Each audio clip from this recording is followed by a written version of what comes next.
How would you like a 15% discount to my daily email, the stack of stuff, the show notes, discounts to the conference, all of that? All you need to do is text the word show to 33777. You'll get the annual subscription with a 15% discount to my daily email. You'll get the stack of stuff, the links to the show notes, discounts to the conference, and so much more.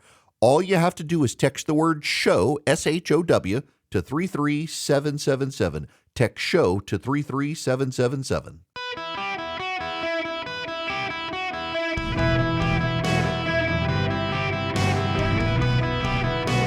Welcome to the Eric Erickson Show podcast, Hour 1. Greetings, America. Welcome. It is Eric Erickson here across the nation. We've got breaking news we've got to get to out of the gate before anything else. 2 Michigan men have been charged in a failed terror attack that would have involved a massacre in Dearborn, Michigan on Halloween, according to an FBI affidavit. Mohammed Ali of Dearborn, Michigan, and Majed Mahmoud are accused of plotting to launch a terror-inspired mass shooting they codenamed Pumpkin. According to court documents, they've been charged with receiving, transferring, and attempting to receive and transfer firearms, knowing and having reasonable cause to believe they would be used to commit terrorism. Ali practiced shooting at a local gun range multiple times, including with Mahmoud, a juvenile suspect referred to as Person 1 and under the alias Athari, and once with an unnamed co-conspirator 4. The charges came after a lawyer for one of the suspects, who was arrested Friday, claimed to the Associated Press that there was no plot and he did not expect charges to be filed. In one exchange intercepted by law enforcement, according to an affidavit, the unnamed juvenile suspect allegedly insisted that the attack would take place on Halloween and not a later date. I talked to my brothers. We're going to do Pumpkin, he allegedly told Ali. I talked to co-conspirator 4 and co-conspirator 5, and they said, it is getting bad, so we've got to do Pumpkin. Before they could act, authorities served federal search warrants on both men's homes and a storage unit in nearby Inkster, recovering AR-15 style rifles, 2 shotguns, 4 pistols, and more than 1,600 rounds of ammunition. And all the Southern men say that's all they got, along with other evidence, including GoPro cameras, tactical vests, and other gear. Kind of big news. And what I find just as interesting as everything else related to this is that CNN 34 minutes ago pushed out a breaking news alert about this story. I just read the Fox News story to you, part of it. 34 minutes ago, CNN pushed out a breaking news alert about this happening. Here is the CNN.com main page right now. 18 false claims Trump made on 60 Minutes. Analysis. Trump spent 90 minutes with 60 Minutes. Here's what happened. Trump's approval rating hits new low for second term. Americans broadly dissatisfied with economy. Air traffic control staffing shortages reported in the morning after worst weekend of shutdown. Voters will deliver first major verdict on Trump's shutdown as misery deepens. How Trump can use the military within the United States. Revisit unforgettable moments from Anthony Bourdain's Parts Unknown.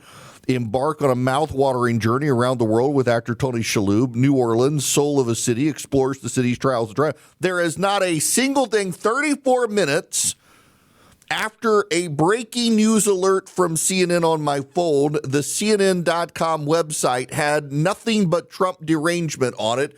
Any wonder why the ratings for the news media are going down? I wonder if it's because they would have had to talk about the names of the victims or the names of the perpetrators. This wasn't John Smith. This was Mahmoud in Dearborn, Michigan. It appears that they intended to go out while groups of people were trick-or-treating. And I said, by the way, Dearborn, Michigan. They're from Dearborn, Michigan.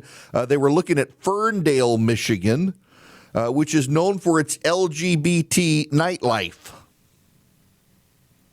The scouting trip stood out to investigators as particularly suspicious because none of the victims were over 21. They scouted potential attacks near Ferndale.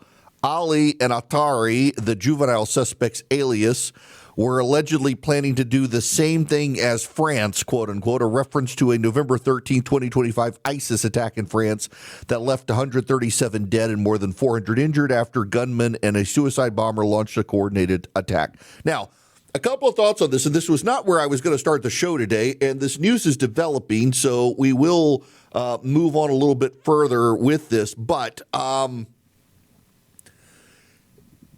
have been thinking it was only a matter of time before some terror attack is attempted in this country. We all seem so distracted, internal and squabbling, that it would be another reminder that there is evil. But also what would happen is that if this actually did happen, the left and the Democrats and the media would immediately begin blaming Donald Trump and Kash Patel and Dan Bongino because they would claim they're asleep at the wheel, asleep at the switch, over worried about prosecuting the president's enemies, all those sorts of things. And instead, to their credit, the FBI has foiled what was a planned attack on a suburb of Detroit known for its gay nightlife. And CNN could not, within 34 minutes of a breaking news alert, put this at the top of the CNN website. Maybe they'll get to it eventually. Let's just see. Have they finally updated their website there? Nope. I'm looking at it right now. And you scroll down further, and let's see. It's a smiling Mamdani and what it could mean for Donald Trump and a $40 million civil verdict. I do not see breaking news on CNN's front page of their website about a foiled terror attack. Almost every single thing is about Donald Trump, which is a damning indictment on that network. Think of what would happen if the attack hadn't been foiled. It would not only be wall-to-wall coverage, but there would be deep analysis on how Donald Trump has distracted the intelligence community and distracted the Department of Justice and distracted the FBI. But because it was foiled, it's not news, and it should be news because it does suggest, despite all the hysteria over incompetence related to the Trump team, that actually the Trump team is able to walk and chew gum at the same time. There should be praise for Kash Patel and Dan Bongino. There should be praise for the FBI. There should be praise for the Department of Justice and for local authorities, all working together to stop what could have been a massacre on Halloween night in a suburb of Detroit known for its gay nightlife. And there's nothing. Fox is covering it. I got a breaking news alert on my phone from CNN, but CNN doesn't have anything on their website about it. That just tells me everything I need to know about how the media is shaping the news. Now, while all of that is happening, we do have elections tomorrow. And the elections are probably going to go for the Democrats. And already there's gamesmanship out there in the media about the elections. I want to spend some time here, and I'm going to shake things up, actually, in covering this. Actually, no, I'm not. I'm going to do it in the order I wanted to do it. I got time. There are warning signs for the Democrats and the Republicans both.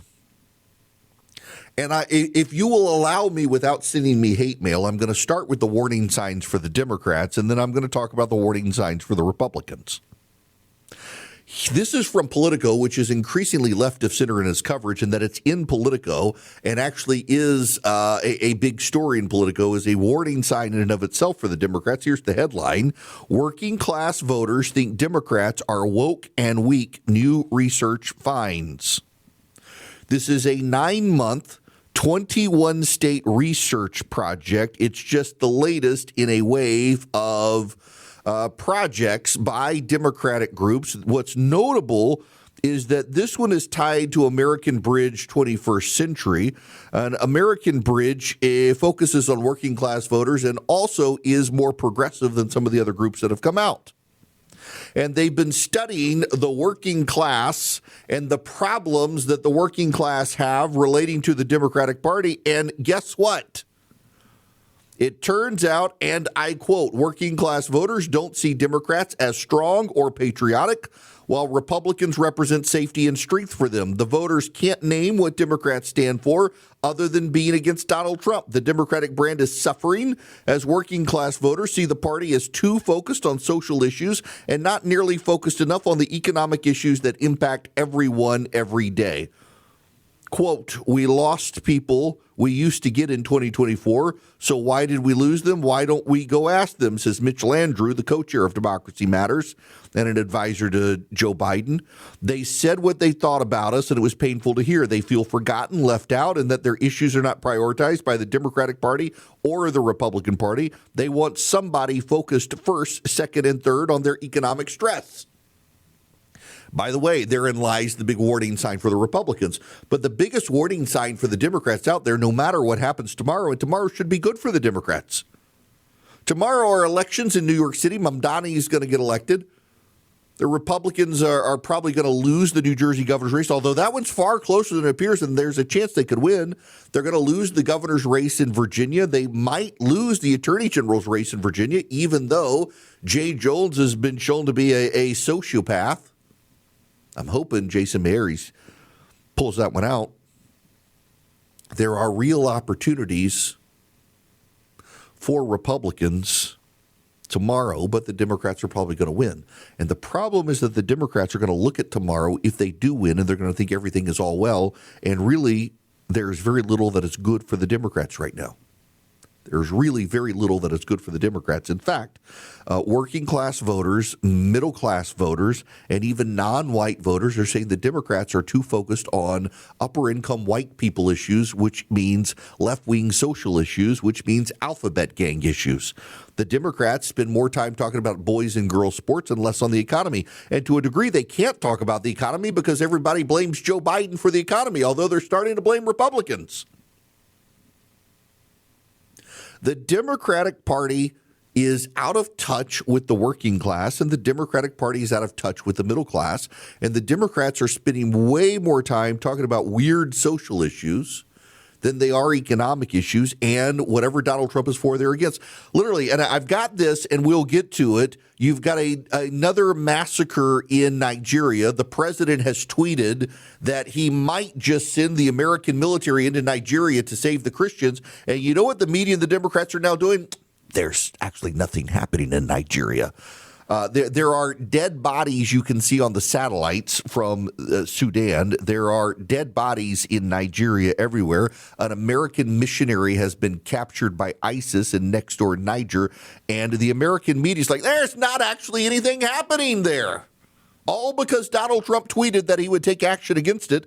The Democrats, according to the research from the working class and the middle class, say the Democrats only care about being the opposite of Donald Trump on every issue. They don't stand for anything. And, you know, part of the problem really is the Democrats don't have a leader. There's a major effort to make AOC a leader. There's a major effort to make Bernie Sanders a leader. There's an effort to make Mamdani a leader. He can't be because he's not an American citizen. He can never run for president. There's Barack Obama has reared his head again. We'll get to that in a minute. Barack Obama's out on the campaign trail attacking the Republicans. He's out there campaigning for Democrats. But there's no leader of the future of the Democratic Party. They're all fighting each other for that position. All of them want to be president of the United States. You got Pete Buttigieg out there doing podcasts, AOC out there doing podcasts, Kamala Harris on a book tour. And there's no leadership, and all anybody wants to talk to him about anyway is Donald Trump, which doesn't help him stand out on the issues. We're in the middle of a government shutdown, and the Democrats can't stake out positions without angering the left. Meanwhile, the working class and the middle class are like, these people are out to lunch on the left. You've got all sorts of issues, and if they win tomorrow, and I expect Democrats are going to have a good day tomorrow, it's going to paper over the problems of the Democratic Party. They're going to decide, we're going to be good next year, and I don't think they are. They've got a lot of problems that they're going to have to deal with that they can't deal with. There are problems for the Republicans, too, which we'll get to. The difference is that Republicans' problems are economic problems and are more fixable than the Democratic problems, which are driven by progressive donors to drive them towards left-wing social issues and being weak on crime. And it's harder for Democrats to fix those since the donors give them money to steer them in that direction. Welcome back. Don't forget you can text Eric, E-R-I-C-K, to 33777. Get the live stream, the show notes, etc., etc., etc. Barack Obama was on the campaign stage for the Democrats at New Jersey and Virginia, campaigning for Abigail Spanberger, talking about how dark things are with Donald Trump, how bad America is with Donald Trump. But, you know, Obama's got a problem. Democrats have moved on past him. And the bulk of the Democratic Party has gotten extremely progressive, far more progressive than Barack Obama ever was. But one of the things Obama said is he never thought he'd see the day where a president used the Department of Justice to go after his enemies. Was Barack Obama not around when Barack Obama was president? Because I remember the Obama administration suing nuns because they didn't want to pay for abortions. I remember the IRS targeting conservative groups. I remember the Department of Justice targeting gun manufacturers. I remember the Department of Justice targeting conservative schools like Hillsdale College, all when Barack Obama was president. Did Barack Obama not live through the Obama presidency?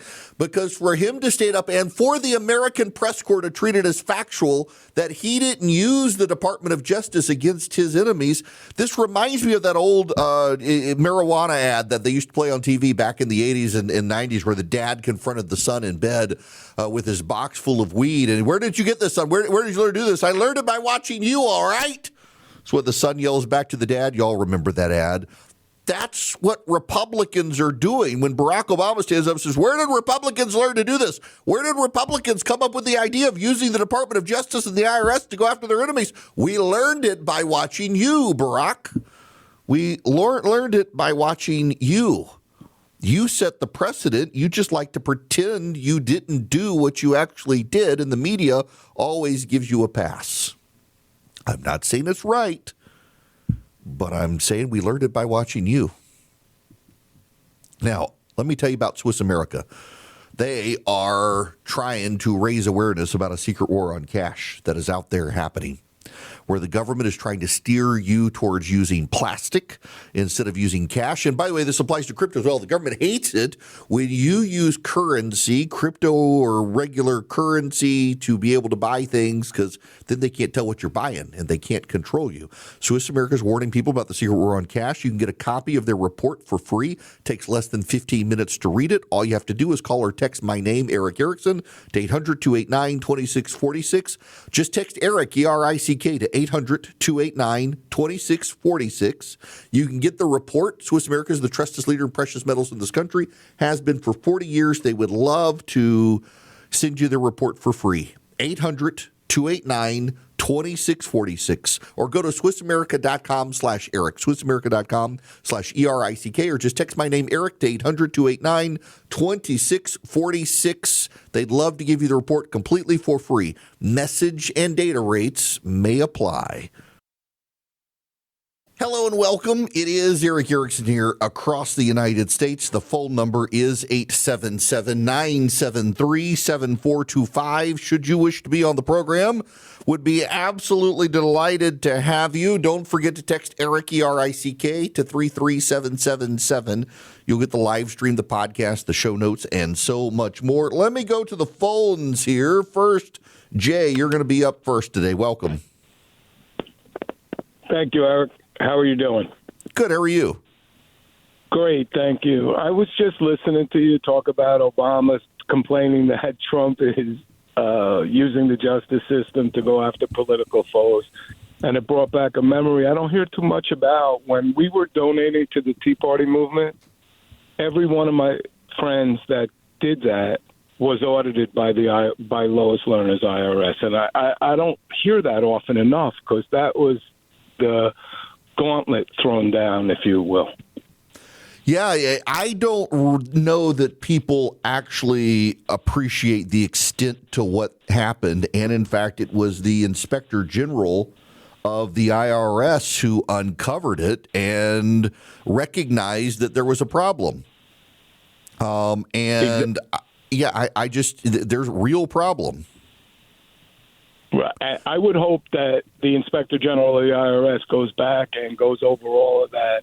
The receipts have to be there because there were audits that should have never happened for myself and my friends. Absolutely. Right. And I just want to shout that as loudly as possible because I don't believe that Trump is going after his political enemies per se, although it's working out that way. Right. And I really do appreciate the way you do your show. When I first started listening to you, I noticed you weren't in the tank for Trump, and nor am I. I'm not in the tank for Trump, but I appreciate your non-biased and your conservative views. And I really look, I appreciate it very much. I appreciate the kind words, and I just my deep frustration, real deep frustration, is that there are so many people who feel like you got to be pigeonholed into this weird idea of you gotta be 100% for one side or the other. And I personally think that while I was an elected Republican, I got strongly held views on Republican politics and conservative politics and conservative positions and have supported the president and endorsed the president. I'm going to criticize the president when I disagree with him. And there are plenty of times for me to do that. Tariffs is a good example. But for him to be doing what he's doing, whether I like it or not, is somewhat irrelevant to the fact that Democrats pretend like this is something that had never happened before. And in fact, it happened under Barack Obama. And for Barack Obama to get out there and say, I had no idea such a thing was happening. Sir, you somewhat enabled this to happen. And sir, you did this. And I personally think that the Democrats are getting a taste of their own medicine. Now, I got some breaking news. There is breaking news. This just hit the wire. Nancy Pelosi has just announced she will not seek re-election in 2026. She's 85 years old. Scott Wiener, the very hyper-progressive gay rights activist, decided to challenge her, and now it looks like she is being pushed out. And at her age, frankly, it's time for her to go retire anyway. She's made billions of dollars or millions of dollars with her stock trading. While in Congress, she can go enjoy her money with her husband. Nancy Pelosi announcing she will not seek re-election in 2026. It actually is the end of a major era, some could say, having her be the first woman Speaker of the House and a major figure in the Democratic Party, and someone who, by the way, I should note to her credit, not a Pelosi fan, but to her credit, she stepped aside while in Congress, let younger people take over positions of leadership, and has slowly transitioned herself out of Congress without trying to micromanage and step on the toes of the people who replaced her. Whether you like Pelosi or not, you should at least appreciate the fact that she got a clue and said, you know what, it's time for younger leaders, because a lot of the Democrats in Congress have refused to step aside. Look at Eleanor Norton Holmes, who represents Washington, D.C. She's a delegate. She's not a representative. She doesn't get a vote, but she gets elected to the House. She's got dementia. Her staff insists she does not. The police say she does. She had her home, had stuff stolen from her. She refuses in her 80s. She's running again. Time and time again, these Democrats, they get to be in their 80s and they just can't let it go. They're afraid they're going to go home and die, I guess. So Pelosi's got a lot of other stuff to do. She's one of the few exceptions who I think she's going to get out of there and do fine and still be a force in politics and not just go home and turn into a vegetable like so many of these geriatric Democrats do when they leave office. She'll engage. And by the way, Republicans too have this problem, but Democrats in particular are notorious for sticking around for so long in the House of Representatives. You know, it's one thing in the Senate where they kind of they start smelling like mothballs and finally die in office. In the House, only the Democrats really tend to do that. It's been sad to kind of watch them get Alzheimer's and shrivel up, but Pelosi not so much. Knowing when to step aside is an important skill set for a leader. Whether I like Pelosi or not, she has actually been a very effective leader for the Democratic Party. You can disagree with her on politics, but she's actually been a pretty good, effective leader and was able to get out of the way. Now, let's have a moment of intellectual honesty here, ladies and gentlemen. I spent the first half hour of the program, there was breaking news to cover, but then the problems for the Democrats. The problems for the Democrats as we head into the next election season after tomorrow is that they are perceived as being too woke, unpatriotic, soft on crime, bad on immigration, a lot of problems they themselves are incapable of fixing. But the Republicans have problems too. I spent time on the Democrats' problems. Let's spend time on the Republicans' problems now. The Republicans' problems are mostly economic. They do have a problem with Donald Trump. Let me talk about the problem with Donald Trump very briefly. Democrats have found a weakness, and it is that Donald Trump likes the spotlight a bit too much. By constantly attacking Donald Trump, making everything Donald Trump does a crisis and a catastrophe, and Donald Trump then responding, voters are getting exhausted by Donald Trump. In fact, I hear this with Republican voters, too. You know, we did a big research project on the show on what am I talking about that maybe I spend too much time on, what am I talking about enough? And Trump supporters are exhausted in our research by Donald Trump. They love him. They're going to support him. But they're like, there's more to life than Donald Trump, and they're a little exhausted by it. Independent voters are also exhausted by it, and the difference is Republican voters are not taking it out on Donald Trump, but independent voters are. And so for the Democrats, it actually does seem to be a bit of a political strategy for them to catastrophize everything, forces Donald Trump to respond, and voters are getting kind of exhausted with Donald Trump. And the Democrats hope to capitalize on that headed into the midterms. The problem is people hate the Democrats more than they hate Donald Trump. But therein also lies another problem for the Republicans, and that gets to the economy.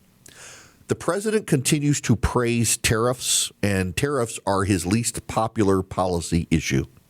Whether you like the tariffs or not, you need to understand that with Americans, tariffs are not very popular. And in fact, there's a lot of economic data that is circulating out there that the tariffs are actually not good for the GOP, and voters are getting frustrated.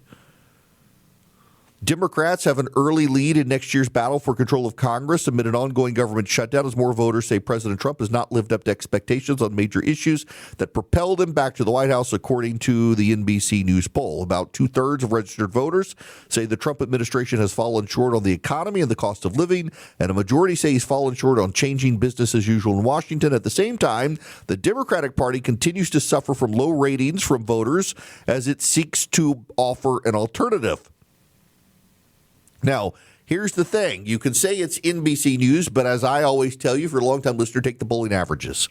And if you take the polling averages, the problem for Donald Trump is he's not very popular. The problem for Democrats is they're even less popular. The problem for Republicans are economic issues, particularly related to tariffs. The cost of groceries are impacted. The problem for Democrats is that people just hate the Democratic Party. So the Republicans' problems are fixable, but you should not dismiss the problem with the Republicans. And unfortunately, I get a lot of people on the right who are very dismissive of the problems for the Republicans, tariffs in particular. There are a lot of people within the intellectual elite now of the NatCon movement, the National Conservatives and the like. They're doubling down on tariffs, and the tariffs are dragging Donald Trump down. Small businesses are feeling the effect. Large businesses are feeling the effect. Consumers are feeling the effect. Prices are actually up. Grocery prices are actually up.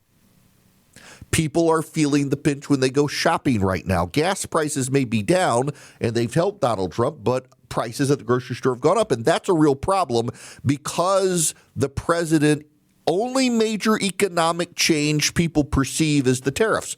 And if you will recall, and I know memories are short, but on Liberation Day, when the president had started imposing his tariffs, I did a radio monologue.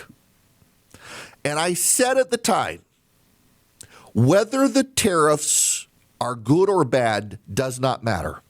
No, you need to be a big boy, big girl, follow along with me. I'm not trying to be snotty to you. I need you to really Think about this with me and understand my point. The tariffs are the only major economic change that President Trump has done. Everything else has been on the Federal Reserve side with rate cuts. He certainly had the tax cut package, but as far as like championing a major realignment in the economy, tariffs are it. He had the big Liberation Day press conference and all that. So it doesn't matter whether tariffs help or hurt. I believe they hurt. Some of you believe they help. It doesn't matter. What matters is, how do people perceive the economy? Why? Because up until the president made tariffs a big deal, everything could be blamed on Joe Biden and the Biden economy. But by wrapping his arms around tariffs as his major economic policy shift, if the economy goes down from there, he's going to get blamed, not Joe Biden, because the voters will recognize tariffs as his major economic change. Whether you think the tariffs are hurting or helping, that's what's happening now, is voters are now shifting from blaming Joe Biden to blaming Donald Trump, and they're saying it's the tariffs. And you may say the tariffs are good, and you may say the tariffs are helping, but the voters see the tariffs as Donald Trump's major economic policy. They don't feel good about the economy, and so they're saying it's the tariff's fault. Whether it is or not is irrelevant. It's what the voter perception is, and the voter perception is tariffs are the problem. If the Supreme Court, the hearing will be on Wednesday. I'm very interested by the oral arguments on Wednesday in the Supreme Court over the president's tariffs. My suspicion is you get 9-0 rejecting the tariffs. If the Supreme Court tosses out Donald Trump's tariffs, it's going to cause the economy to roar to life, but it's not going to come until next year. And that could help Donald Trump unless voter perception solidify. Now, here's what's actually going to happen is the Democrats are probably going to have a good day tomorrow. They're going to say that they were helped by the shutdown and that the shutdown will define the elections and that the Republicans are going to be vilified next year because of the shutdown. And I disagree. Scott Rasmussen and I were trading notes earlier today, and he's like, there's voters are not going to remember the shutdown next year. And he's right. Voters never remember government shutdowns. The side that wins the fight always says it's the other side to blame, and nobody holds it against them. They're not going to hold it against the Democrats for that matter either. But if the Democrats cave into a clean continuing resolution, Democratic voters are going to hold it against the Democrats for caving. Nobody else is going to care. For right now, though, it's very important you understand this. Like it or not, the President of the United States is getting blamed for tariffs hurting the economy. And you can say it's not the tariffs. But because he's wrapped himself in the tariffs and he makes everything about the tariffs, voters are blaming the tariffs, whether it is them or not. And voter perception matters. And the president needs to pivot off tariffs to something else to get voters off the tariffs. The alarm bells are going off for the Republicans right now in the economy. They need to pay attention. The upside for Republicans is that the alarm bells are going off for Democrats as well. The problem is that Republicans can just fix the economic issues. Democrats have a bigger problem.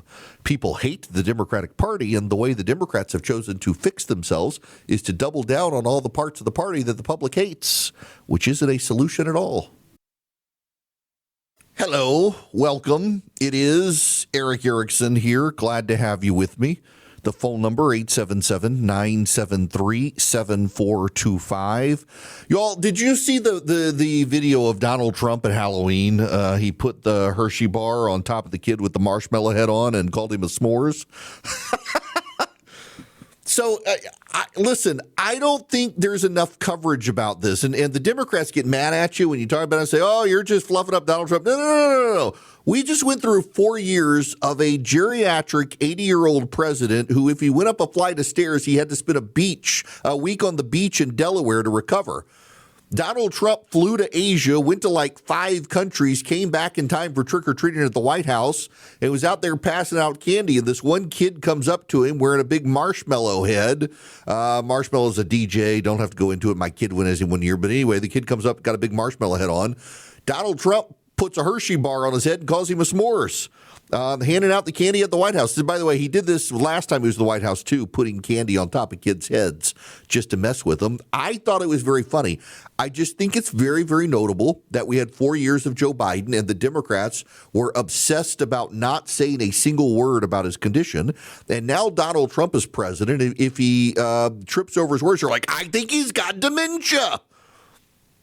But also we have a president who could fly to Israel and Egypt, come home for a few days, go to Asia, went to Malaysia, then he went to Japan, then he went to South Korea, then he flies home, gets home in time to go trick-or-treating, and nobody wants to comment on the stamina of an 80-year-old president compared to the last guy. That in and of itself, I think, is a little bit of media bias out there that they cannot bring themselves to say anything nice about Donald Trump and even just comparing his stamina to Joe Biden's, but it's worth pointing out. Now, it's also worth pointing out that some of you have computer troubles. You're not sure what to do with them, and I know what to do with them. You go to Vision Computers. You call them at 404-COMPUTER. Go to visioncomputers.com, and Vision Computers can and will take care of you. They can build you a new computer. They can upgrade your existing computer. If you build a computer with them, you get their world-class customer service completely free. Otherwise, you can pay $199 a year and get it per computer, and it's going to help your business. It's going to help you. We have it with our house. My son has problems with his computer on occasion, stuff he doesn't understand. I'm no longer a Windows guy. He's got a Windows gaming PC. If he's got a question, he calls Vision. 15 seconds or less, somebody picks up the phone and they answer the question. They don't do it because I'm Eric Erickson. They do it because we're customers, and they do the same for you. You call, you'll get a special number. You call 15 seconds or less. They pick up the phone. They help you. No AI chatbots, no email tickets. You just call them. They answer the phone 24/7, 365. So how do you get this? You call them today at 404-COMPUTE. Any one of you nationwide. In Anchorage, Alaska, Sacramento, California, Hartford, Connecticut, Bridgeport, you call them 404-COMPUTE. You say you want their managed IT. They're going to help you. You can also go to visioncomputers.com. Call them at 404-COMPUTE. Tell them Eric sent you. You might save some money. 404-COMPUTE or visioncomputers.com.